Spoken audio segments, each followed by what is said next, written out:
Olá, está no ar mais uma edição do Jornal Panorama, que traz para você as notícias do Parlamento Capixaba. E nesta edição você vai ver em destaque. Sessão especial busca soluções para descarte adequado de medicamentos. A Assembleia e Câmara dos Deputados discutem ações contra abandono de animais. Deputados seguem com ações para minimizar impactos da contaminação do Rio Doce.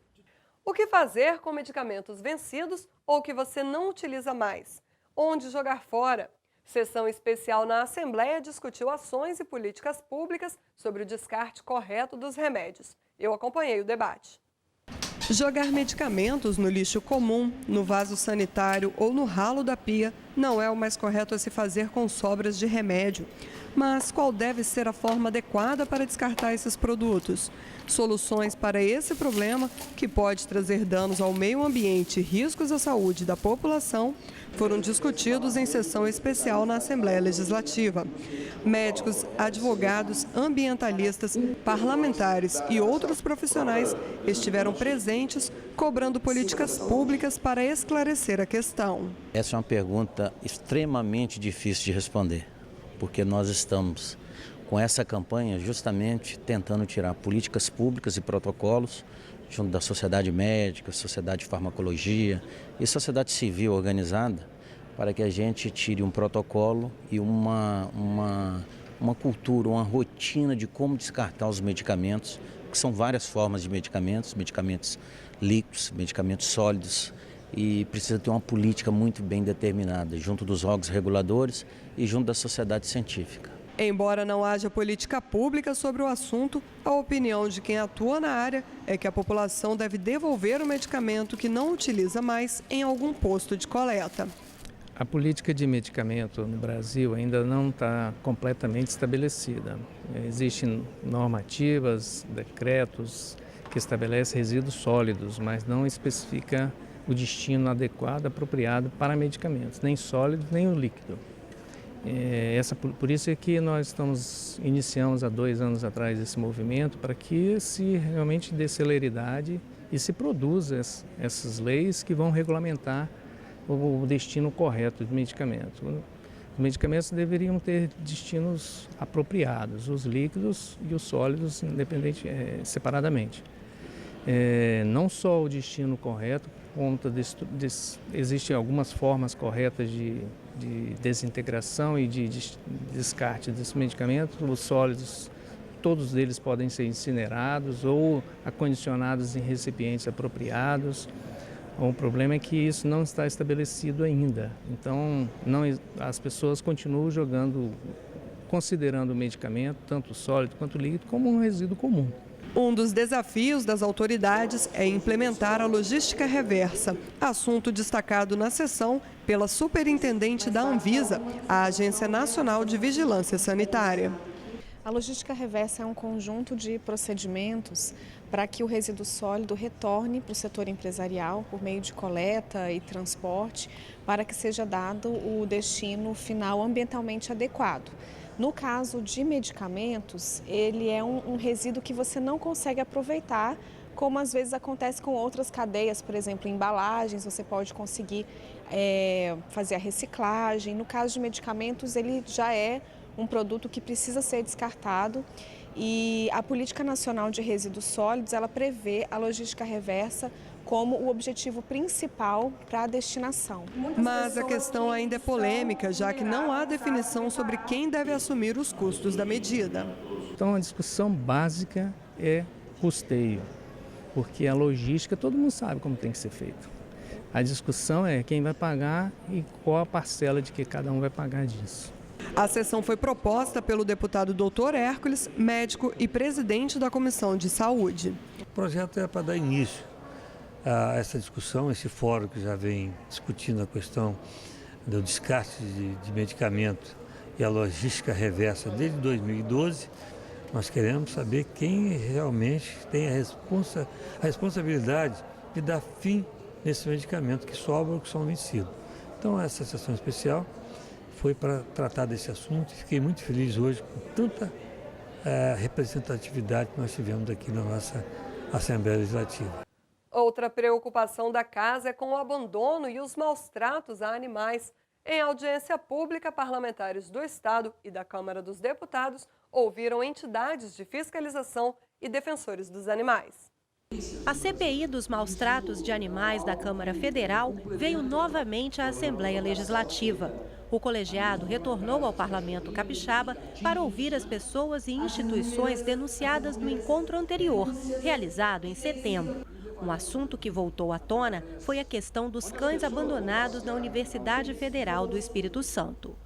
Há um ano atrás, em setembro, foi feito um acordo, uma parceria mútua entre a Prefeitura Municipal de Vitória, a Sopais, os protetores e a própria universidade para o recolhimento desses animais, castração, vacinação e devolução desses animais na própria universidade, para que haja a contenção do avanço populacional.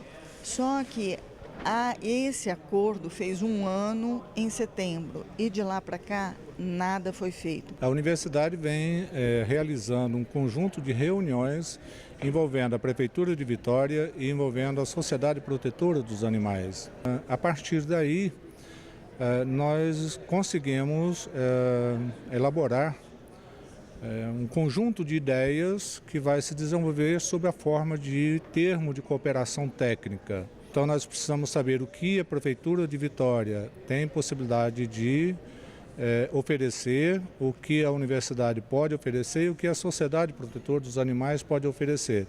Mas a universidade sozinha, ela não tem possibilidade de conduzir isso, porque um conjunto de ações tem demanda da Prefeitura de Vitória e outro da própria sociedade.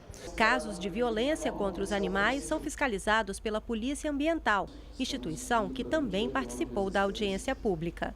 Os animais, a fauna como um todo, ela tem que ser mais respeitada como seres viventes e coexistentes conosco aqui no nosso planeta.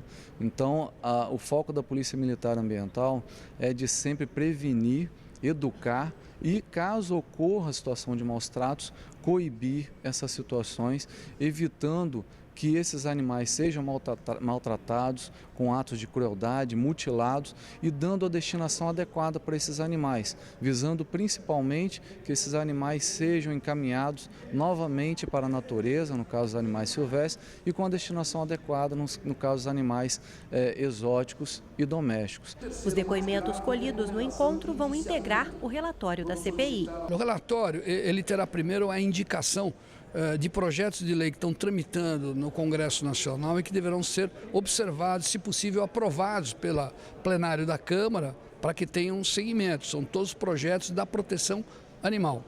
O segundo aspecto são recomendações a zoológicos, a santuários, para que, obviamente, reformulem os seus espaços, que deem uma alimentação correta, enfim, são recomendações. E a terceira é a solicitação de um indiciamento daqueles criminosos que cometeram crimes e que estão, obviamente, sem ter uma penalidade à altura do crime que cometeram. Então, nós vamos remeter ao Ministério Público Federal e aos estaduais, dependendo de cada estado onde esse fato ocorreu, para que essas pessoas sejam indiciadas e que respondam perante a lei dos crimes que cometeram, que são crimes bárbaros, que a gente verificou ao longo da instalação da Comissão Parlamentar de Inquérito. A audiência pública da CPI dos maus-tratos foi realizada em parceria com a Frente Parlamentar da Assembleia Legislativa em defesa dos animais. O mais importante são atitudes que nós precisamos tomar e precisamos tomar imediatamente, que é estar colocando no PPA a questão das políticas públicas e de programas e ações com relação à causa animal, o bem-estar animal e com relação a como fazer nas denúncias de maus-tratos. E também estarmos efetivamente criando uma subsecretaria do bem-estar animal para que a gente possa, com pessoal qualificado, destinado para esse fim, estar traçando políticas públicas no nosso estado que realmente sejam efetivas.